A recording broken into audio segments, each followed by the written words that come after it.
Top quality और consistent performance के लिए सिर्फ सिल्वर पंप नाम याद रखना।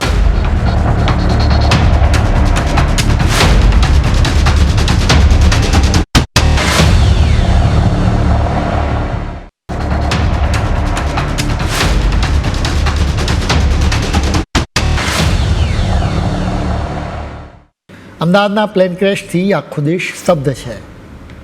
આ દુર્ઘટના બાદ એર ઇન્ડિયાની સામે પણ સવાલો ઉઠવા વ્યાજબી છે. એટલે જ કેન્દ્ર સરકાર પણ આ એરલાઇનની કામ કરવાની પદ્ધતિને લઈને તપાસ કરે તેવી સંભાવનાઓ છે.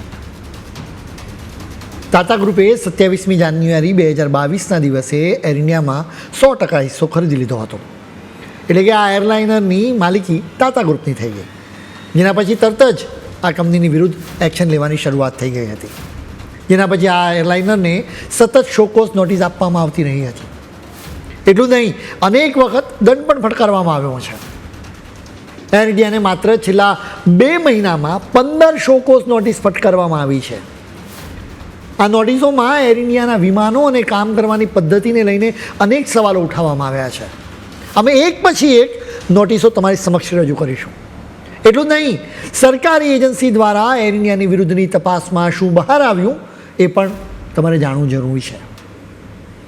Directorate general of civil aviation દ્વારા 3 જૂને આ શોકોઝ નોટિસ ફટકારવામાં આવી હતી. હવે આ નોટિસ કેમ ફટકારવામાં આવી હતી એની પણ વાત કરીશું. આ નોટિસમાં સ્પષ્ટ લખવામાં આવ્યું છે કે 6મી મે, 15મી મે અને 19મી મેના દિવસે ઇન્સ્પેક્શન કરવામાં આવ્યું. આ ટીમે એઆરસી એટલે કે એરવર્ધીનેસ રિવ્યૂ સર્ટિફિકેટની સમીક્ષા કરી હતી.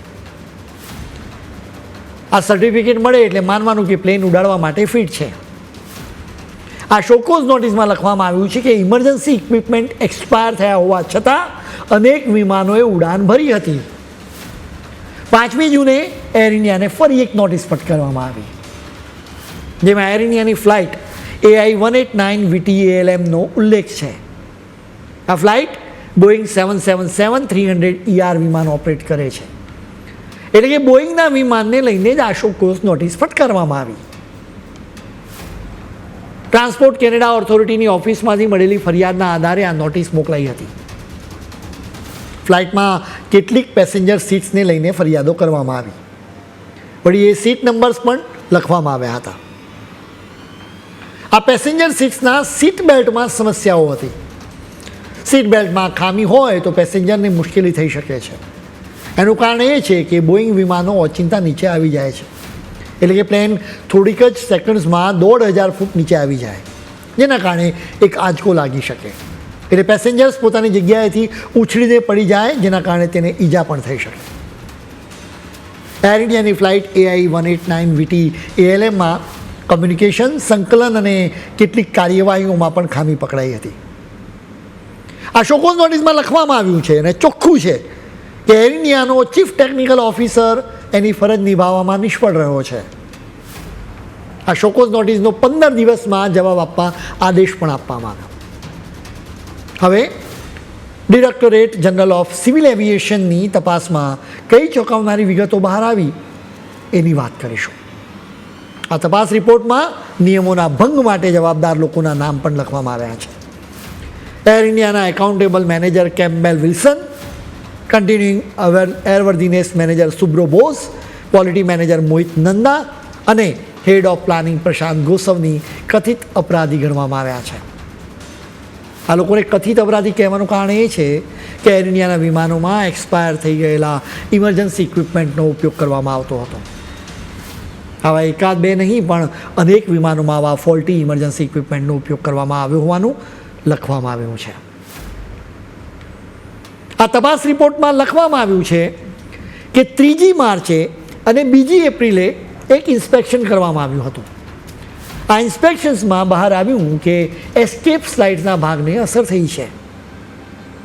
વિમાનમાં આગ જેવી કોઈ ઇમરજન્સી થાય ત્યારે મુસાફરો અને ક્રૂ મેમ્બર્સ આ એસ્કેપ સ્લાઇડ્સથી જ ફટાફટ નીચે ઉતરતા હોય છે. ઇમરજન્સીમાં કામ આવે એવો આ ભાગ જ ફોલ્ટી નીકળ્યો. આ એસ્કેપ સ્લાઇડ સહિત વિમાનના દરેક ભાગનું નિયમિત ઇન્સ્પેક્શન કરવું પડે છે. આ કેસમાં તો ઇન્સ્પેક્શનની મુદત પૂરી થયાને 1 મહિના કરતાં વધારે સમય થઈ ગયો હતો. 24મી જાન્યુઆરીએ, 5મી ફેબ્રુઆરીએ અને 26મી એપ્રિલે કરવામાં આવેલા ઇન્સ્પેક્શનમાં પણ બહાર આવ્યું હતું કે એસ્કેપ સ્લાઇડ્સની સાથે સમાધાન કરવામાં આવ્યું છે. તપાસ રિપોર્ટમાં ઉલ્લેખ કરવામાં આવ્યો છે કે air India outdated registration certificate ધરાવતા વિમાનો ઓપરેટ કરે છે. આ સર્ટિફિકેટથી ખ્યાલ આવે છે કે વિમાન કયા દેશનું છે અને કઈ એરલાઇનની માલિકનું છે. તપાસ રિપોર્ટમાં VTCIQ, VTSCR અને VTEXQ રજિસ્ટ્રેશન ધરાવતા વિમાનોના નામ પણ લખવામાં આવ્યા છે. ઉપરાંત તપાસ રિપોર્ટમાં વિગતે લખવામાં આવ્યું છે કે એર ઇન્ડિયાએ કયા નિયમોનો છડેચોક ભંગ કર્યો છે. એર ઇન્ડિયાના અધિકારીઓ ઇન્સ્પેક્શન શેડ્યુલનું યોગ્ય પાલન કરવામાં પણ નિષ્ફળ રહ્યા હતા. આ રીતે પણ નિયમોનો ભંગ કરવામાં આવ્યો છે.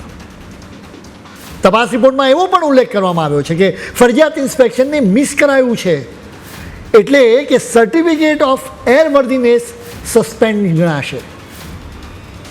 રિપોર્ટમાં તારણ આપવામાં આવ્યું છે કે આ કંપનીના ક્વોલિટી અને પ્લાનિંગ વિભાગો સુધાર કરવામાં નિષ્ફળ ગયા છે. DGCA એર ઇન્ડિયાને સતત દંડ કરતું રહ્યું છે, જેનો પણ ઇતિહાસ છે. જૂન 2022થી લઈને જાન્યુઆરી 25 સુધીમાં અનેક વખત આ એરલાઇનને દંડ કરવામાં આવ્યો છે. જેમ કે આ એરલાઇનને જૂન 2022માં વેલિડ ટિકિટ ધરાવતા કેટલાક લોકોને બોર્ડિંગ માટે ના પાડી દીધી હતી. વળી એનું વળતર પણ નહોતું આપ્યું, એટલે એર ઇન્ડિયાને 10 લાખ રૂપિયાનો દંડ ફટકારવામાં આવ્યો હતો. જાન્યુઆરી 2023માં એક ઘટનાને લઈને પણ આ એરલાઇનને 30 લાખ રૂપિયાનો દંડ ફટકારવામાં આવ્યો હતો. એ કેસમાં એક પેસેન્જરે બીજા પેસેન્જર પર પેશાબ કર્યો હતો. એરલાઇનના ક્રૂએ આ ઘટનાને સારી રીતે સંભાળી નહોતી. આવી કોઈ ઘટના બને તો ઓથોરિટીને જાણ કરવી પડે. આ જાણ કરવામાં પણ વિલંબ કરવામાં આવ્યો હતો. એના 1 મહિના પછી એટલે કે ફેબ્રુઆરી 2023માં ફરી આ એરલાઇન સમાચારોમાં આવી હતી. દિલ્હીથી દુબઈ જતી ફ્લાઇટના કેપ્ટને એક મહિલાને કોકપિટમાં આવવાની છૂટ આપી હતી. આ પાયલટને 3 મહિના માટે સસ્પેન્ડ કરવામાં આવ્યો હતો. એટલું જ નહીં, તેની સાથે પાયલટને વોર્નિંગ આપવામાં આવી હતી. જૂન 2023માં પણ એવી જ ઘટના બની હતી. ચંડીગઢથી લેહ જતી ફ્લાઇટમાં અનઓથોરાઇઝ વ્યક્તિને કોકપિટમાં આવવા દેવામાં આવ્યો હતો. એટલે આ ફ્લાઇટના બંને પાયલટ્સને સસ્પેન્ડ કરી દેવામાં આવ્યા હતા. પાયલટ્સ માટે કામકાજના કલાકો ફિક્સ હોય છે, કેમ કે એને ચાલુ ફ્લાઇટે ઊંઘ આવે તો ન ચાલે. માર્ચ 2024માં એર ઇન્ડિયાએ આ નિયમનો ભંગ કર્યો હતો, એટલે એને 80 લાખ રૂપિયાનો દંડ ફટકારવામાં આવ્યો હતો. એર ઇન્ડિયાને અનેક વખત દંડ ફટકારવામાં આવ્યા છે. છેલ્લે આ વર્ષે જાન્યુઆરીમાં ડિરેક્ટરેટ જનરલ ઓફ સિવિલ એવિએશને એર ઇન્ડિયાને 30 લાખ રૂપિયાનો દંડ ફટકાર્યો હતો. એક પાયલટ માપદંડો મુજબ ખરો નહોતો ઉતરતો, એમ છતાં એને વિમાન ઉડાડવાની છૂટ આપવામાં આવી હતી. એટલે એણે 90 દિવસમાં ઓછામાં ઓછા 3 વિમાન ઉડાવ્યા હતા. આ તમામ બેદરકારી કે ભૂલ કે પાપ ખૂબ જ ગંભીર છે, કેમ કે એરલાઇનની નાનકડી ભૂલથી મોટો અકસ્માત થઈ શકે છે.